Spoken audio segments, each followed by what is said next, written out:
Hey there, Weston. Hope you're having a great day today. Here's your video lesson. So your three things I want to talk about, maybe four things I want to talk about. I'll go to that list, and if you have questions, you can have your mom or dad shoot me over a message, and do my best to answer. Let's get to it. So the first thing is our open chord review. I think I had last time I gave you out of Hellbook page 47. I circled all of the need to know chords. Like these chords, if you don't want anything else from me, you actually have, but but if you're going to take anything away from these lessons, these open chords are like the first thing that people should know.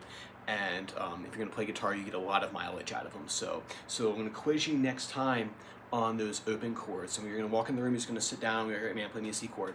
So you have to not only know, this is where people get tripped up with this. They'll learn the shape, but they'll forget the name of it. So like you'll play that shape and go, oh, I know it's a chord, but I don't know which chord it is. Excuse me, I've been sleeping all day, sorry. So that's very common in here, is that someone will come in, they'll review the chord, like they go do the homework assignment, there's no question about that, but then they'll forget the most important part, which is like, what's the name of that chord? So for you, not only be able to play the shape, but also know the name of it, what it's called. Do that for me. Then second thing is E minor pentatonic. I'd like to quiz you on that one as well. You got quizzes next time. So basically, the criteria you have to meet is, first off, you have to be able to play the scale, right? You play through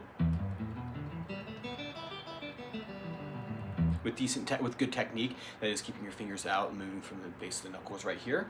You have to be able to play the waveform, which is the three strings up, back one string. So 1, 2. So on and so forth. You do forwards and backwards. You do the 3-note.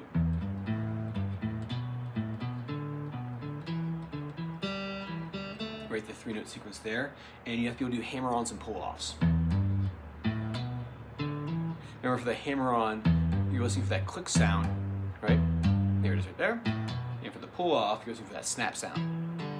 Remember, so pull-offs are down and out. Just like that right there.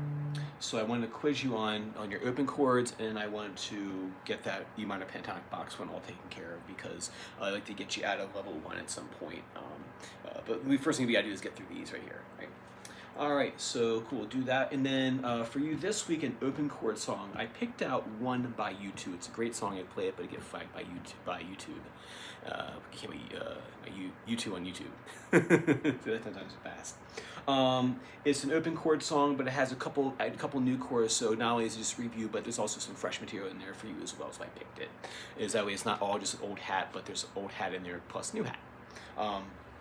First thing you know, capo. First chord is an A minor chord. And it's going to go with an interesting chord. So a D sus2. It's like a D chord, but you're going to take your middle finger off and play your first string open.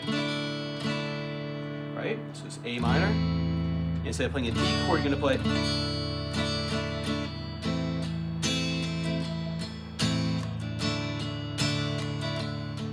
it's going to go F major 7. Don't let the name scare you. It's not that bad of a chord. It's like a C chord here, but you move your first and second finger down each one string. It's very open kind of sound. Coldplay uses a lot. Coldplay and U2, whereas Coldplay I think was very heavily influenced by U2. Actually, U2 influenced a lot of bands. Like that sound of the 80s, that's U2, man. That work they did with what's his face? Not Philip Glass. Drawing a blank. There was a famous producer, Brian Eno. Right, Brian Eno did a lot of work with U2 back in the 80s, and helped develop that signature sound. That sound that they created is reverberated through rock and roll. So they're very, very, very, very influential bands. It's almost kind of hard to overstate how influential U2 was on rock music. That's why I have a whole chapter on how to dial in the Edge's guitar sound, and why not all. This of U2 songs, this one's probably one of the easier ones in the whole main scheme. So going back to that, so you have a D sus2, right? That open sound. You have F major 7, and you have a G chord. Each chord is times 2, down, down, down, down, down, down, down. The emphasis is on that third beat, down, down, down, down, down, down, down, down. The accents. So verse, intro.